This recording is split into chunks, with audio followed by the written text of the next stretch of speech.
The White Sox are above 500. Above 500, and it feels so good.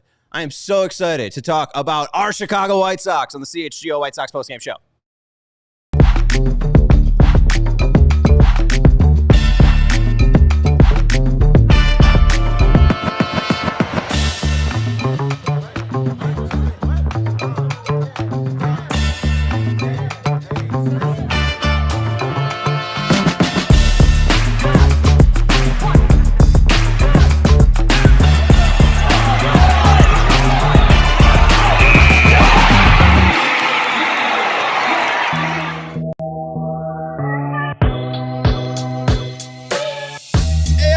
CHGO White Sox post-game show presented by Bet365, where winning is everything. Coming to you live from Studio West of our West Loop offices here in downtown Chicago. I am your host, Sean Anderson. Alongside me, my producer, Chloe. Hey, White Sox win, and that's a White Sox sweep. And the White Sox are one game above 500 with now a record of 22-21. The first time outside of the first three games. They won the first game in 2023, and they won the first game in 2025. So they were 500 for the first game. This is the first time since post the first three games of the season.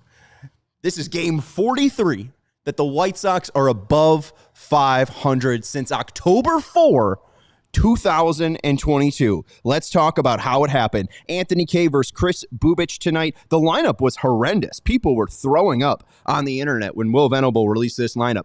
Leading off, Chase Meidroth at second base. He's been red hot. Second, Miguel Vargas at third base. He's been great. We'll talk about what Chris Getz had to say about him later on in the show. Number 3, your one and only Munetaka Murakami at first base.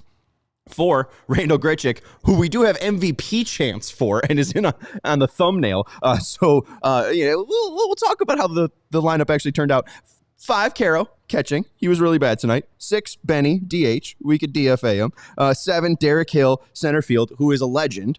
Do not speak ill of the one Derek Hill. Number 8, Luis Angel Acuna, batting shortstop. He's still a base tonight. Scored a run. We'll take it. Luis Angel Acuna. And number 9, Jared Kelenic in right field, who, hey, he's a dime a dozen. But let's talk about this game. Top 1, it did not go Anthony K's way to start off this day. Michael Garcia with a single. Bobby Witt Jr. with a single. Garcia to third. And then Lane Thomas with an RBI sac fly. It's 1-0 Kansas City. But K bounces back. He K's Perez. And then he has a hit by pitch for Lofton, but then Pasquatch on a 3-pitch K. K's able to get out of the first with 20 pitches. Bottom first, Mune with a 2-out full count walk. Will happen 2 other times in this game.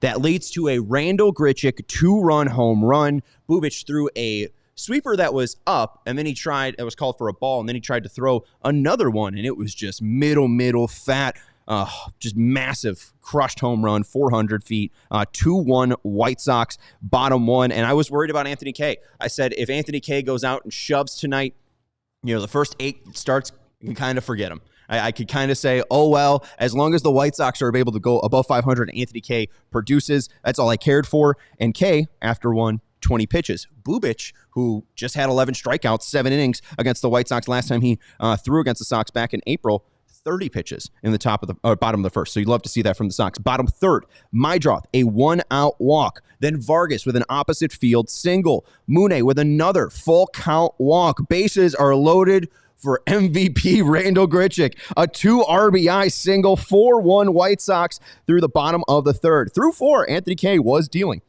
3 hits allowed, 1 earned run, 1 walk, 4 Ks, 62 pitches. Bottom 4, Acuna with a 1-out single. He then steals second. He got moved to third on a Kelenic groundout. And then Meidroth with a clutch RBI single. 5-1 Chicago White Sox. Top 5th, Witt with a 1-out walk. Thomas with a single. Witt goes to second. And then Salvi with a ground out GIDP. K gets out of the hairy situation in the top of the 5th with 87 pitches. Bottom 5, Mune draws a 3rd walk, but there is no damage. Top of the 6th, K allows another single, but there is no damage. K, I thought was done after 6 innings pitched, 5 hits, 1 earned run, 2 walks, 4 Ks, 94 pitches, a 4.39 ERA on the season, 9 whiffs, 43 swings, 15 called strikes. It's only a called strike plus whiff percentage of 26%. Major league average for a start is 30%. 5 hits allowed for K. It would later turn into 6. 5 hard hits for K allowed on 18 batted ball events. The average exit velocity was 86.8 miles per hour. I thought he was done, but the bullpen was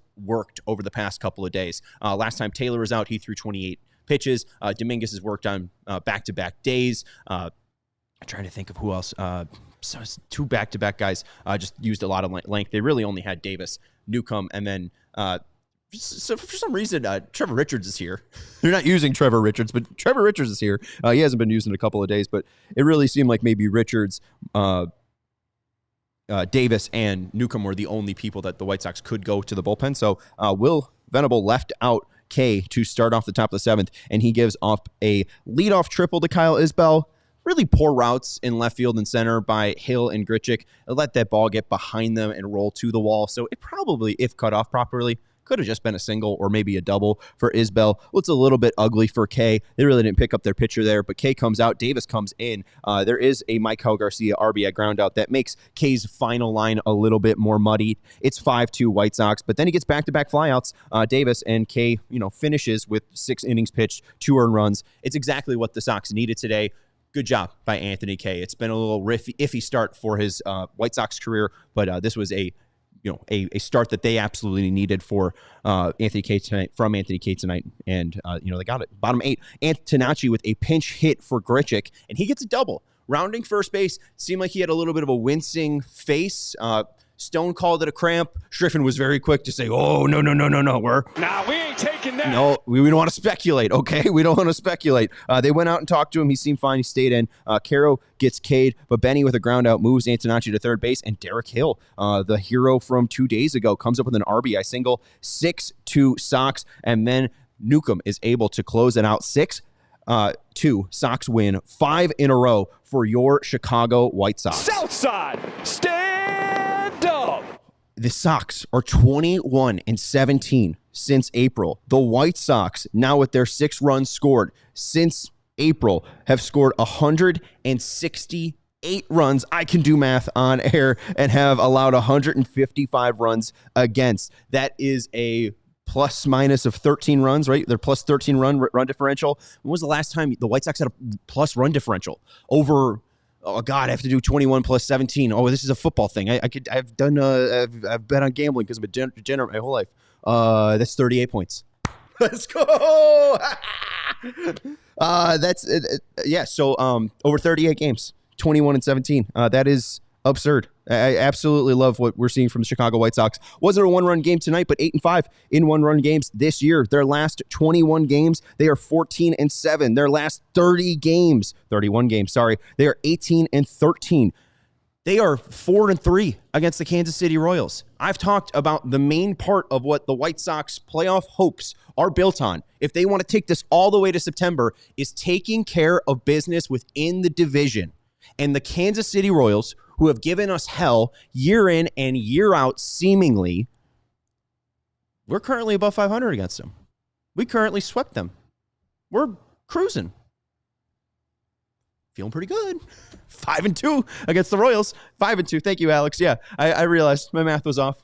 4-3 didn't make sense because we swept, right? The White Sox are 5-2 versus the Royals. My math is a little bit off there. So thank you, Alex and Jay Hosey, for bailing me out on that one. My bad also on Tuesday. I didn't know what B meant. Every Major League Baseball website abbreviates blown save by BS. ESPN, for some reason, just put a B there. I understand Taylor allowed the hit that had the run come in, so it's a blown save to him, but whatever. It probably should have been on Schweitzer. I'm not a Major League scorer, but it's not why he called.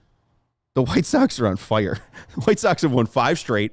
This is their longest winning streak in a very long time since their 6-game winning streak at the end of August last year. I think it was August 31st to September 5th. They are just absolutely rolling right now. And you know what? Again, Anthony K didn't need to be a superhero right now. He didn't need to be an ace. He didn't need to be Cy Young. He just needed to go out there and be decent. And he allowed 2 earned runs, and the White Sox offense showed up, and they didn't quit. Even in the bottom of the 8th, you got Sammy Antonacci coming off the bench, getting a hustle double. Even when he's cramping around the bases, he wants to stay in. And Derek Hill, there was a great report from Brooke Fletcher on the Derek Hill home run. He said he's been journaling his at-bats, and when he faced Matt Strahm in April, he said that he was going to look for a slider down. He got a slider down on Tuesday. Crack, home run, Derek Hill. He goes up and faces, in the bottom of the 8th. I actually don't know who he's facing. We kind of blacked out during this game. Bottom 8, he was facing Ursig, and that's a really tough pitcher. And he hits a single up the middle. These guys aren't sexy names. Derek Hill's making $900K. Derek Hill was not a splashy spend, but these guys are grindy. What do they have, Hawk? That's the will to win. That is the will to win. It's not flashy baseball, and that's why they really need to. Hone in. CHGO Troll doing a good job saying, Sean, give us more bad takes like trade Murakami. I feel like I've been on the extend Murakami trade for a little bit here. So my bad. I'll take that back. My bad. TS in the chat keeps saying, hey, I called them being over 500. If you're right about that, again, that's fine. I'm a White Sox fan. If I'm wrong and I said 72 and 90 and trade Murakami, I'm a stupid White Sox fan. I am at the whims of what this team does. Murakami has 15 home runs. They're 22 and 21, and I'm having fun. I have no issue. Fresco Elmo saying sell high on Davis Martin, trade for another shortstop prospect. He's got years of control, 4.5 years of control. Let's figure out what this team's going to do. This is supposed to be a rebuilding year. We don't need to talk about playoffs. They just need to be fun and exciting. And they're showing up every single day, and they're doing a great job. We are 11 minutes in. We have 2 super chats. Let's get to those. We'll talk playoffs. All right. Baseball Reference has a playoff odds section. We'll take you through that. They have the best record for the Chicago White Sox and worst record for the White Sox with 90% confidence. We will talk about those projections. They have the White Sox on the high end being 86 and 76, on the low end still 68 and 94. So there's still a lot of time left. This season can go a lot of ways. You never know when an injury can happen. Knock on wood. But they've been playing great baseball. OJ's glove, even though I'm a little bit blocked by the light here. $10 super chat. Thank you, OJ's glove. Swept the Royals with our B team lineup. The punt lineup with Randal Grichuk scoring 4 runs or driving in 4 runs is incredible. Incredibly satisfying in so many ways. Life is good. Life is good. You know what? I'm going to be on tomorrow for a post game. And you know what? People can hem and haw. Maybe I got a Cub fan who thinks that Sox fans are so obsessed with the Cubs. I'm just excited to be watching a good baseball team. And you know what? I don't know if the White Sox are a better team than the Cubs, but I do know that they're going to be an end in every single game. I don't think that there's going to be a true 14-2 game like we saw against Milwaukee on opening day. Ryan with the super chat. Thank you, bud. $2 super chat. This is the most exciting baseball team in the city. I'm having fun. People are hemming and hawing about Ian Happ on the north side. He's got 10 home runs. I'd be pretty happy with a left fielder with 10 home runs. I have Andrew Benintendi.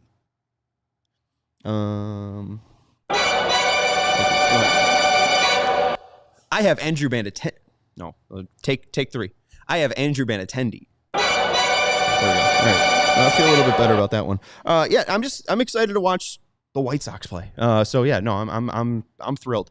Let's take a break here on the CHGO White Sox post-game show presented by Bet365. We've gone through the game. We will go through the playoff odds. I don't have the Marv Levy playoff drop. Playoffs. We'll work on it. We'll take a break. We'll talk playoffs, and we'll talk Roch Cholowsky here on the CHGO White Sox post-game show.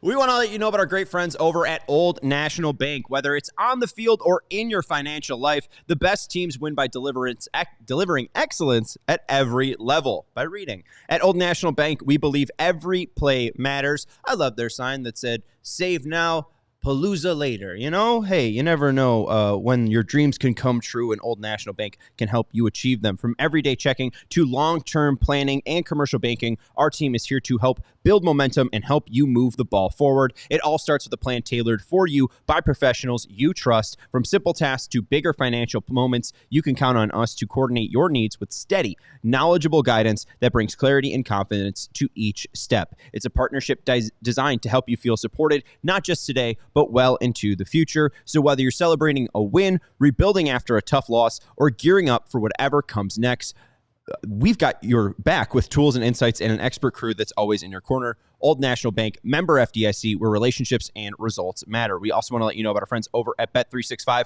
where winning is everything. They love to spend a full 9 at the ballpark, but they also get it. There's 81 home games that you could attend over on the south side, and you like to be a diehard fan, but you got places to be. Whether you're trying to beat the Dan Ryan traffic home or you're trying to get to the 33rd Street bars early, sometimes getting out of the game early is the move. That's why with Bet365, they're offering the 5-run early payout. Whenever the team you're riding goes up 5 runs at any point in the game, they'll pay your bet out right there and then. It's as simple as that. They can't stop bullpens from ruining your day, but they can stop them from ruining your bets. Bet365, where winning is everything. Download the app and use code CHGO365. Gambling problem? Call 1-800-GAMBLER. 21 plus. Must be physically located in Illinois. Terms and conditions apply. In-app only. Welcome back to the CHGO White Sox postgame show presented by Bet365. I want to let you guys know about our friend Miguel Vargas. Shout out to Jasper Lopez in the chat who said, before the season is over, Vargas is just going to play with his jersey completely unbuttoned. I'm here for it. Why not? If the kid wants to play with some swagger, his own unique style, play with your own unique style. I'm wearing a white T-shirt, a turtleneck, and a camo hat. So, I'm not going to comment on anybody's style here. But let's talk about little Miggy. Miggy didn't drive in a run today. He did score a run. He had a hit, 240 average on the season, 373 on base percentage, 467 slugging percentage. Sox machine James Fegan continues to do great work. And prior to Wednesday's game, he talked to Chris Getz. And Chris Getz on Miguel Vargas said, "I'm going to steal the descriptive word that assistant GM Carlos Rodriguez uses. Is it sticky? Is what he's doing something that's going to be sustainable? What I believe is what he's doing right now is sticky. You look at the underlying numbers, the consistency of the swing, improvement on defense. He's really blossoming into not just a major league regular, but a guy that is bringing that more value than just a major league player." He consistently talked about finding 2 WAR players, right? And right now, Miguel Vargas, even after a 1-for-4 day today, is still going to be the second best third baseman in baseball, according to WAR. I believe that it is F-WAR. I believe that F-WAR, he's behind Max Muncy at 2, Miguel Vargas 1.6, Michael Garcia, who we saw in this series, 1.4, Jose Ramirez 1.3. I mean, they have the best third baseman in the AL Central, and that includes Michael Garcia and Jose Ramirez right now.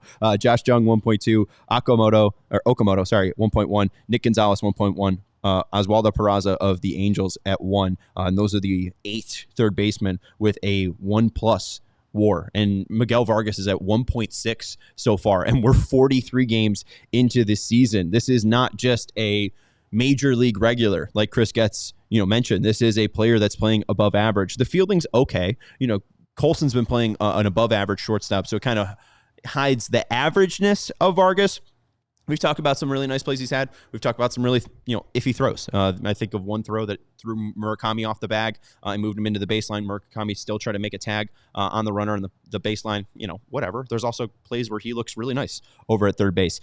His range, at least fielding, is average, 0 fielding average. His arm strength has gotten a little bit better, too, over at third base. I'm not sure if that's just because he's throwing less at first base. Maybe there's some weaker throws or less difficult throws that you have to make at first base. But even his sprint speed, he's a faster player. His sprint speed has gone from 27.5 feet per second to 28.4% feet per second. He's gone from a average runner to an 83 percentile runner, and you still see his great plate decisions. He's not a player that chases. Last year, 89th percentile. Now it's 99th percentile. Last year, his whiff, 75th percentile. It's up to 81 percentile. And when you're increasing your bat speed, going from 70.6 to 73.6, raising it by a whole 3 miles per hour, that's where you're seeing the actual pop from Miguel Vargas. Last year, he only had 1 home run against lefties, and now you are actually seeing consistent pop from Miguel Vargas against lefties and righties.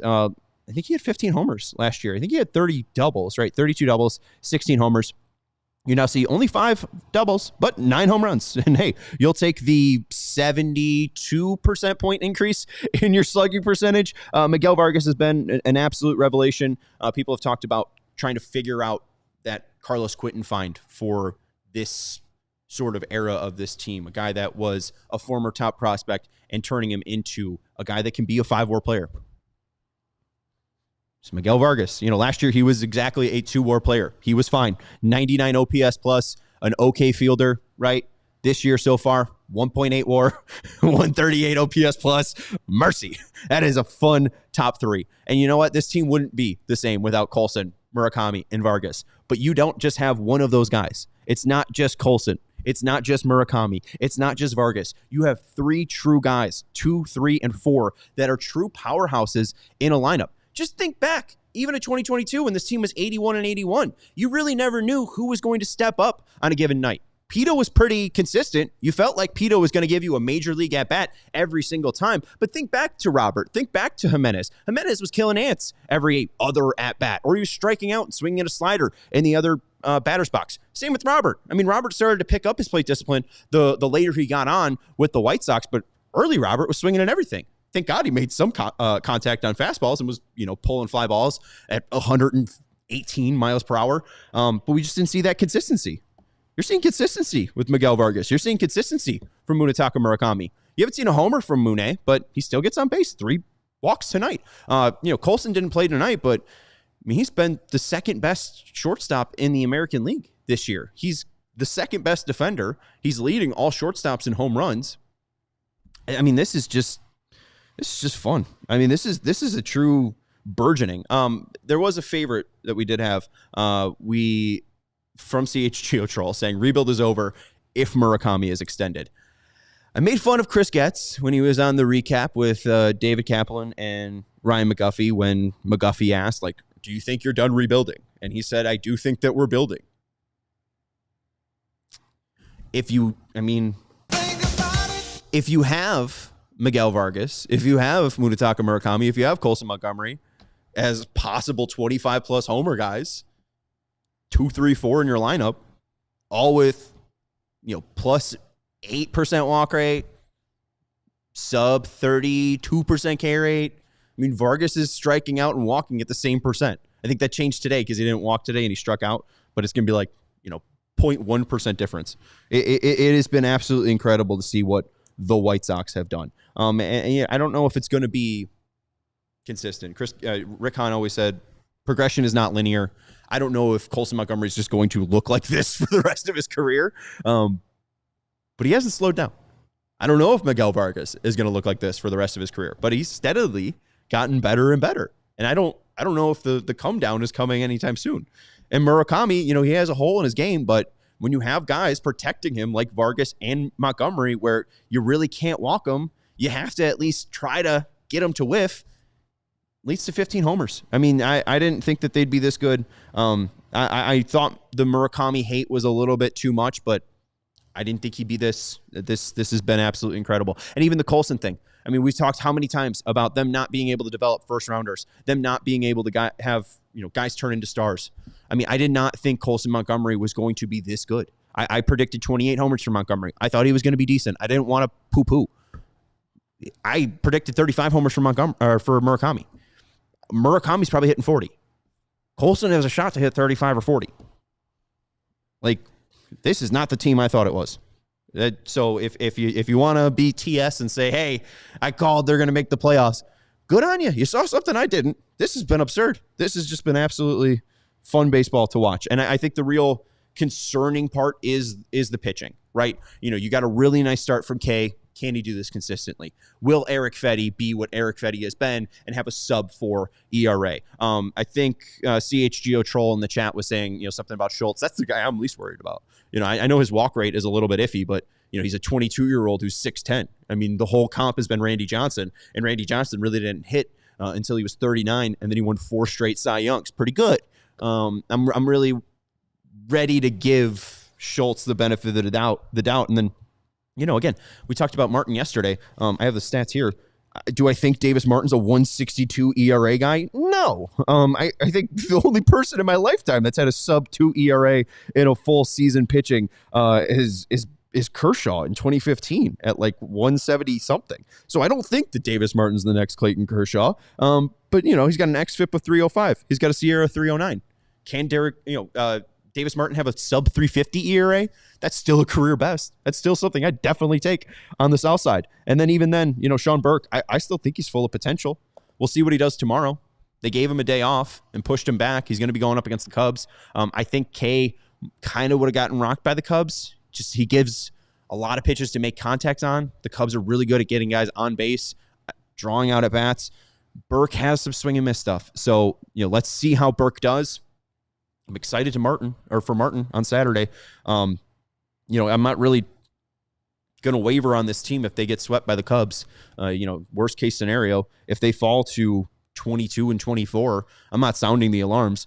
I've been saying, like, the true test of what this team is the end of May, when they go up against Detroit and when they go up against the Minnesota for 10 games. I believe it's 7 against Minnesota and 3 against Detroit. That is really going to test if this team can be an AL Central winning team. So far, so good. There are some people worried about that June schedule as well. You have 3 against Philadelphia, 3 against Atlanta, 3 against the Dodgers, 3 against New York, 3 against Detroit, 3 against Cleveland, 3 against Kansas City, and then 2 of them in June, 1 again in July against Baltimore. Like, that's a really tough run there. Baltimore just swept you, but I really mainly care June 19th to June 28th.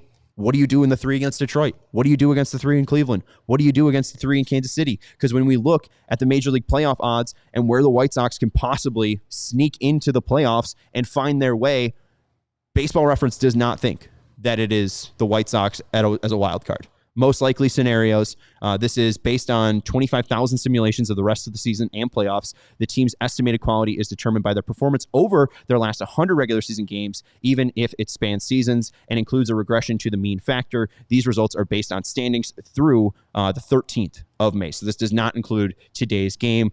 They are picking the wild card as the Rays, Rangers, and Mariners, and the division winner of the AL Central being the Cleveland Guardians. Their best outcome for the Guardians, though, is 94-68. Their average is 85 and 86.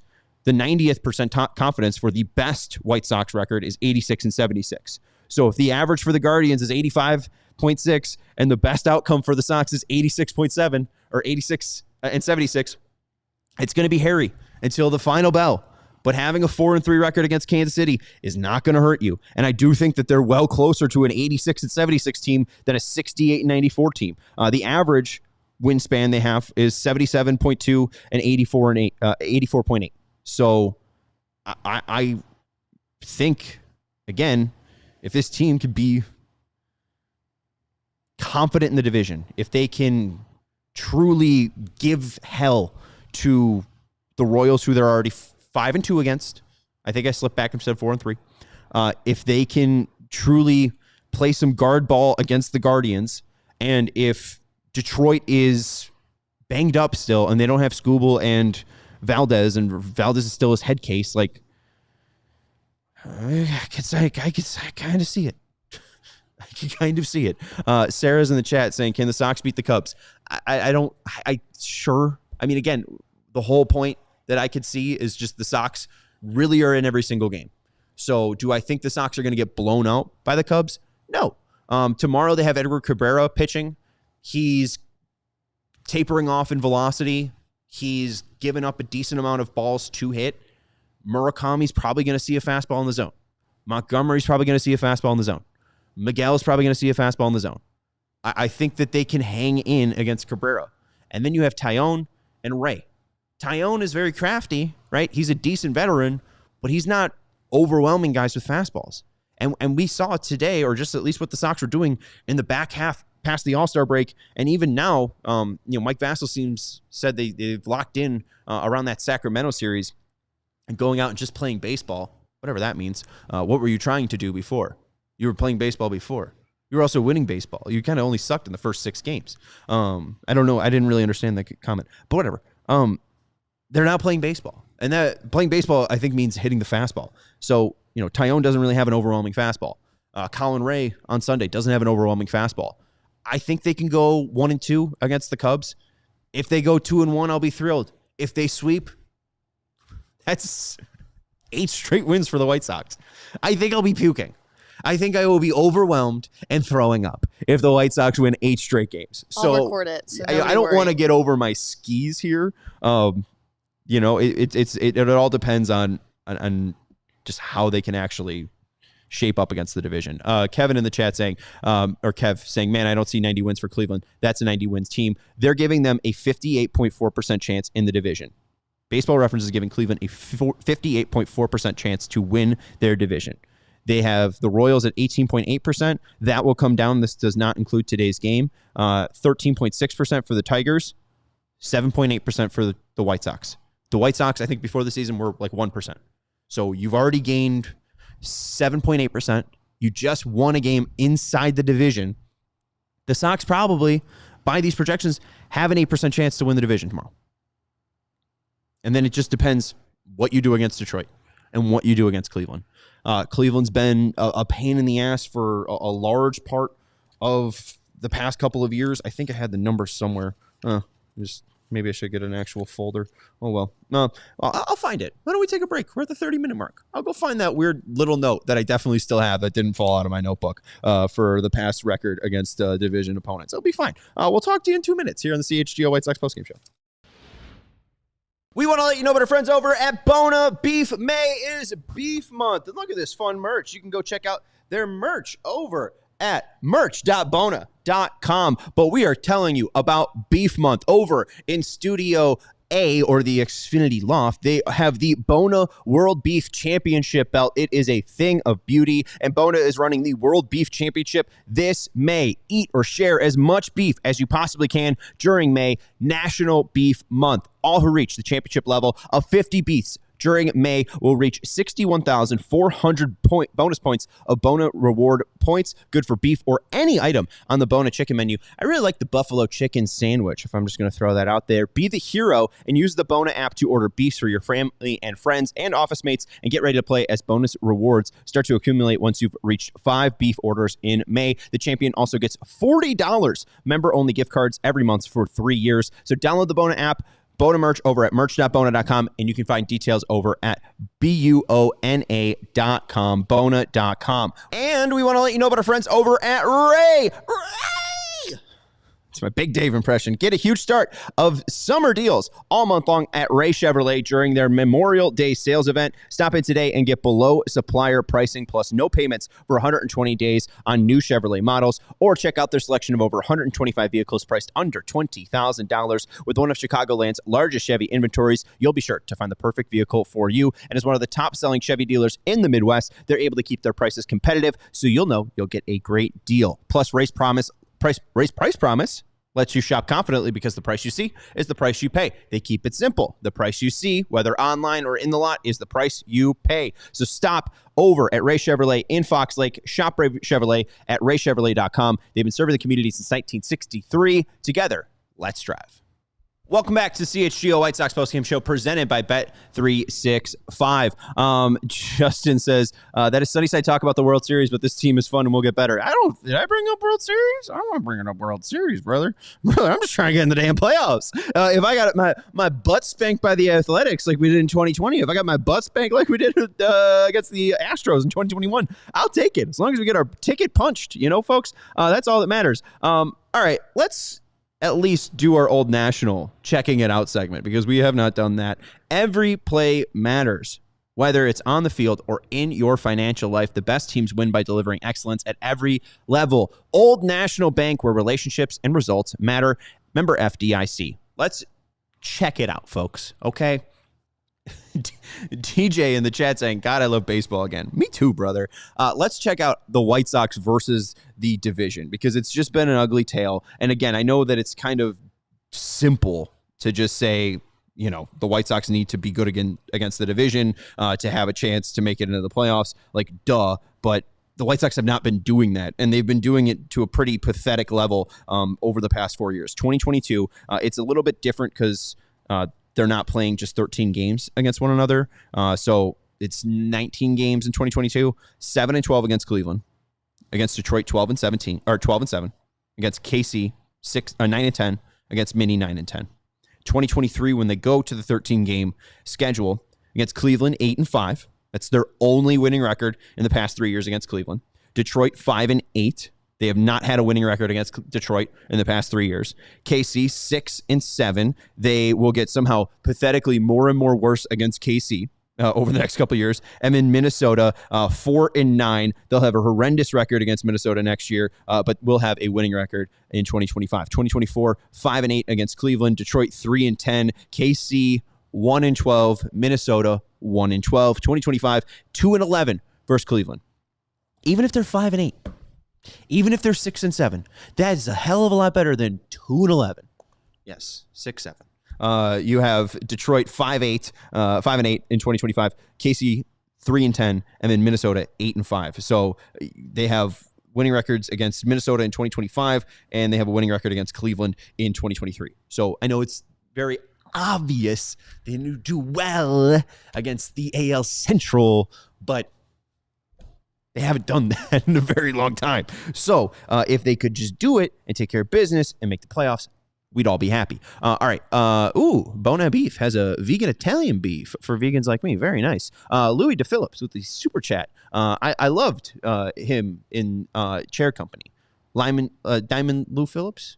Anyways, Sox sweep is great. Let's keep it up. Doing a great job with the shows, buddy. Thank you. Wanted to support. I'll go to San Francisco next week if they sweep the Cubs. Hell yeah. Do you live in San Francisco, or are you just going to do an impromptu trip to San Francisco? That sounds like fun, Louis. Just go to San Francisco anyways. If you're having the thought now, why not? So yeah, let's go. Kev, I hope so. I mean, don't flash that. I hope so. We'll see. I don't know. Hopefully. Shout out to those two. Okay, let's go into the draft. Actually, no, sorry. I think Alex specifically was talking about the top 100 prospects. And people want an update on Kyle Teel. Then we'll talk about Roch. Okay, we do have over 200 people watching. What's going on?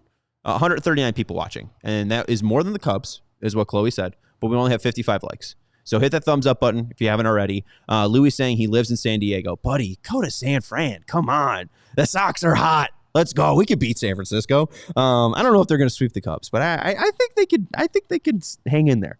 I think they could win the series. It's not impossible. Anyways, Kyle Teel played his third game in his rehab stint in Charlotte. He went 1 for 4 tonight with a single. This was his second time catching. He has seen 4 at-bats and then has been replaced by Michael Turner. So he hasn't caught a full 9 technically in Charlotte. I think if you are looking for Kyle Teel this weekend, I think it's likely going to be what I've laid out yesterday or 2 days ago.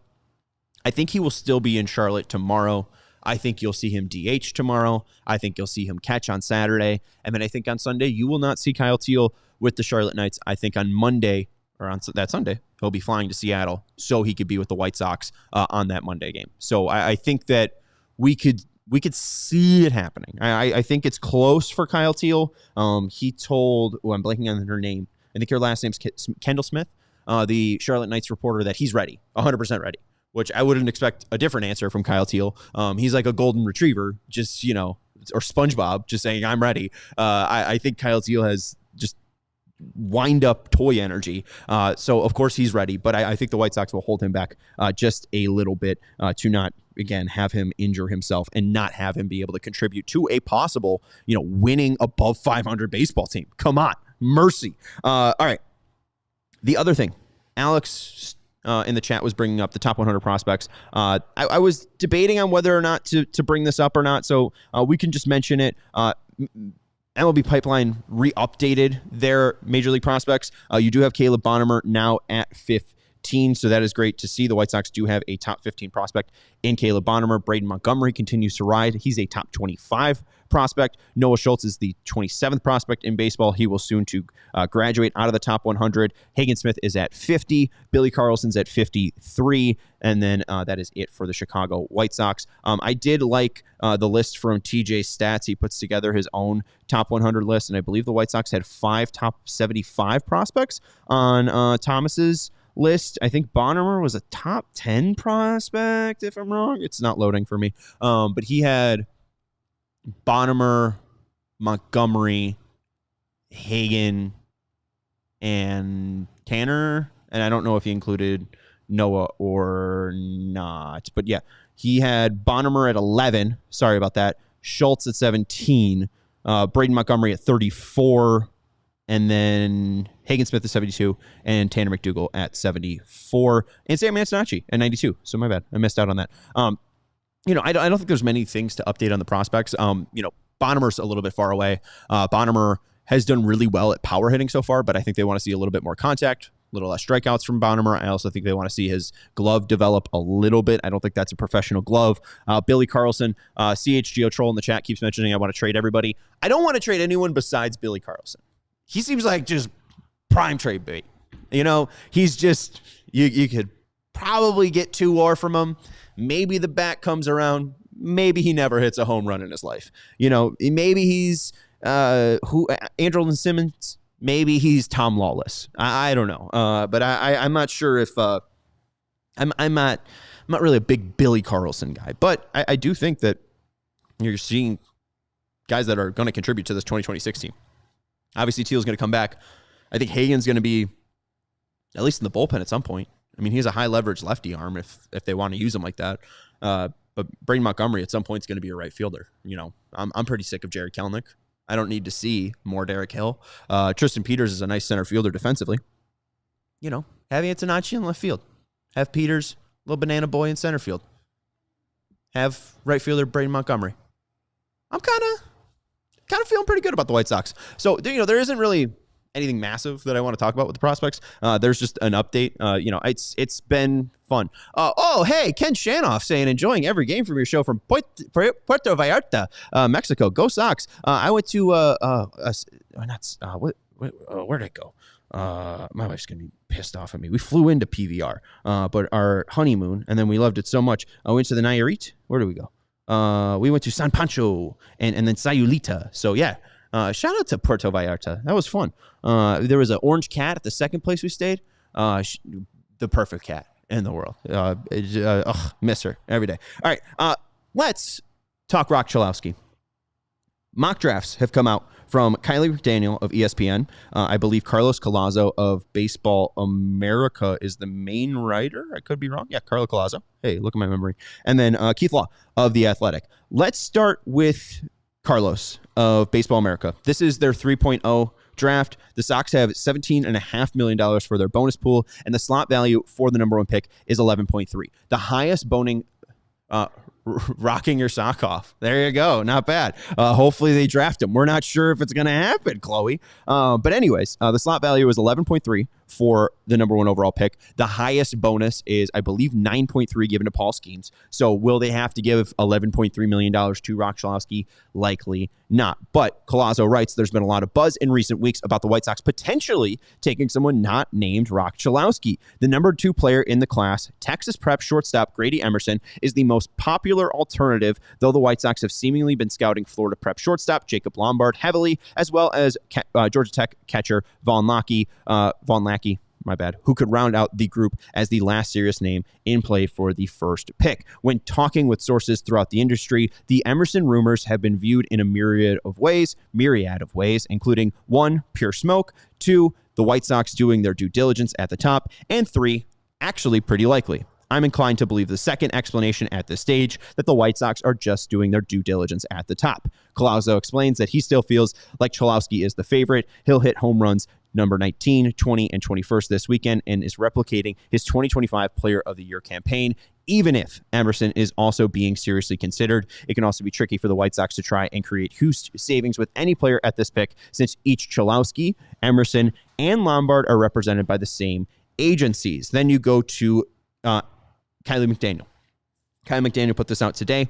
He wrote about Cholowsky being the pick at number 1. I can already feel White Sox fans tensing up a little bit because projecting this pitch has only become more complicated since my last projection about a month ago. The industry buzz is that Cholowsky versus Grady Emerson is edging closer to a true 50-50 internally for Chicago. I still think Cholowsky wins a toss-up, and because of that, he's probably 55% or 60% more likely to be the pick. Emerson is perceived by others as having a slightly higher upside and would come with huge savings to be spent on later picks compared to Cholowsky, with the pro-Cholowsky camp arguing that he'll be a big league shortstop in 12 months and there's less variance/risk in his overall projection. The other complication here is the competition from below. The Giants have been rumored all spring to be aggressively trying to land Cholowsky or Emerson at number 4 via an overslot bonus. They just traded Patrick Bailey to Cleveland in a deal that included the 29th pick, which comes with just under 3.3 more pool money. The industry chatter is that the Giants are both looking at prep lefties with the recently acquired pick and want more pool space to hopefully affect the top of the draft. Can the Giants offer enough money to embolden Cholowsky or Emerson to put his foot down on a price that would cause other teams to pass on one or both of them? Unlikely, but this scenario has now has to be considered. It was a different regime, but this is a strategy similar to how the Giants landed Buster Posey, now their team president, in the 2008 draft. And then, finally, you go to Keith Law. Keith Law had a very shorter write-up, but he actually picked Grady Emerson and mocked Grady Emerson to the White Sox. Grady Emerson plays out of Fort Worth Christian High School in North Richland Hills, Texas. He is currently playing for Rusty Greer, former Texas Ranger. And the biggest thing, at least that sticks out about his profile, is he was named for the Golden Spikes Award. He is the first prep player to be named as a finalist or semifinalist. Sorry for my wording there. The first prep player for that award since Bobby Witt in 2019. What Keith Law wrote was, I keep hearing the White Sox are leaning towards the two main prep shortstop, Emerson and Jacob Lombard, although I can't rule out that this is posturing, trying to get a better deal with Cholowsky, the punitive top prospect in the class. Emerson at number 1 makes sense if you think he's the next Kevin McGonigal, a very advanced hitter from a small high school whose value rests heavily on his hit tool. Emerson's a better shortstop right now than McGonigal was as a senior, while McGonigal had more power. Lombard, meanwhile, would be a bet on the upside. He might have the best overall tools on the high school side, but his hit tool is the huge question mark. All of this, and I understand, Musa says don't overthink it, get the generational talent. I don't know if he's a generation, no, but he's decent. Like, he can give you a decent floor. Keith Law says that he can walk in, or he expects him to be a full-time shortstop to hit 15 to 20 homers, right? Louis says, let's just get Roch and get it over with. All I will say to you is that I trust Mike Shirley. Mike Shirley told Scott Merkin that they're looking at 4 to 5 players right now. I think we could safely say that those 4 would be Cholowsky, Grady Emerson, Jacob Lombard, Vaughn Lackey. I mean, if you want to throw in the fifth, I think people are talking about Jackson Flora as a possible pitcher, but I think it's 0% chance that Jackson Flora is the choice. I've been thinking that it was like 90% chance that Cholowsky was going to be a Sox. And I was taken a little bit back by Kylie McDaniel saying, I'll still think Cholowsky wins a toss-up, and because of that, he's probably 55% or 60%. It's a lot different than 90%. I trust Mike Shirley to at least do what's right for the White Sox. They only have the first and 41st pick. They don't have any of the competitive balance picks. I don't think that seeing Grady Emerson at a mock draft in May means that they're taking Grady Emerson. You know, this could be the White Sox playing a very close hand. The White Sox stuff typically doesn't leak that much. We were talking to Joe Doyle of Future Slot, and he says, like, it's really tough to kind of get a gauge on the White Sox internally. The White Sox have, talked about, or really haven't talked about their process, or at least Mike Shirley. There isn't people from the White Sox going on that podcast specifically and talking about, their internal thoughts, where other representatives of other teams are going to Joe Doyle's podcast and, talking about their at least process, right? The White Sox do play a very close hand. And something that is muddying the top of the draft is the fact that all 3 of these players share the same agent. So I don't know if this means Cholowsky's not a White Sox. I would tell you as a Sox fan, the MLB draft is fairly load of, I don't have Hawk saying BS. It's a big load of BS. It's a pretty convoluted, outdated system. If the White Sox want Roch Cholowsky, they can have Roch Cholowsky. Roch Cholowsky, who's the former son of a minor leaguer and current scout, is not going to go play in Japan to then try to re-enter the draft next year. If the White Sox offer him $9.5 million, $10 million, he'll take that deal. He'll be a White Sox. So don't worry. If the White Sox want to make their own choice and go with Grady Emerson, I don't know if it's really crazy.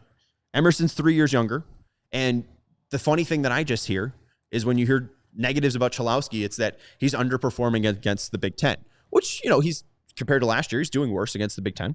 Big Ten has gotten better as a baseball conference with more NIL money and, these bigger schools having the ability to take players from other teams, whatever. But Emerson is from a small Catholic school in Texas. Texas is pretty good at churning out ball players, but, these guys aren't really throwing heat. These guys barely top out at 85. Emerson isn't really hitting against the best of the best. So, the negative on both of these players are the fact that their competition isn't really up to snuff. So I'm not saying that they shouldn't go away from Cholowsky. I'm not saying they should go with Emerson. I don't really know. I think there's a lot of noise for not much to actually pick. So if you're freaking out that they might not take Cholowsky, or you don't think Emerson, or you think Emerson's the better pick, I don't really know. I think I could hear both conversations, and I think that right now I'm still like 85% that it's going to be Cholowsky. I want to make sure that we got to the super chats. Did we? Corey with the super chat. Thank you, Corey. How are we feeling about the Noah Schultz situation? The walks need to get cleaned up, in my opinion.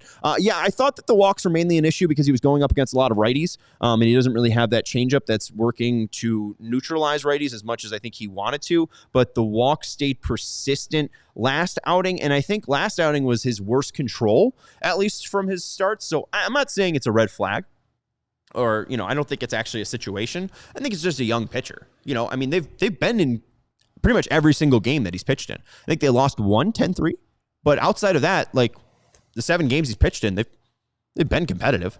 So, I'm not too worried about it. I think he's one of your 5 best starters right now. So, you just got to hope that he's going to get you to the end of the season, and we'll see from there. The walks do need to get cleaned up. I think he knows that. I think a little bit about that is refining the pitch mix and seeing what works against major league hitters and trying to weed out what doesn't. So it's going to be, again, progression is not linear, an up and down from Noah Schultz. I mean, he's not pitching against Cubs, but next outing against Seattle, right? He can go out and shove.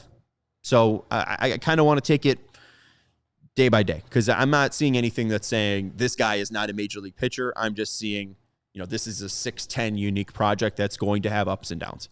So we will see what happens with this. Hey, I appreciate everyone being real. White Sox fans are nothing but truthful. Sergio says, this is the dumbest S ever. It's Roch. Okay, cool. And Louis saying he's batting .325 with 25 home runs. What are we talking about? Again, he's doing well. I think if we want to go to the actual numbers against Big Ten hitting, Josh Nelson had that up over on Twitter, so we can look at that. I'm not too concerned. Again, I think it's funny that both of the resounding conversations about him or about Emerson and Cholowsky is the perceived low competition they're playing. Cholowsky in 2025, 30 games against the Big Ten. And this is from May 9th, so this might not be fully updated. 381 average, 493 on base percentage, 839 slugging. 2026, 313 average, 457 slugging, 444 slugging. 457 on base percentage, 444 slugging. So, I mean, that is nearly a 400-point drop-off in slugging. It's 14 homers compared to 3. It's 10 doubles compared to 4. But the on-base is still there. It's about a 40% drop off, but you still take 40-57 against, decent pitching. And it's about a 70% drop off from 381 to 313, but it's still decent. I'm not sounding alarms about Cholowsky, but I'm just trying to at least tell you that I'm not sure.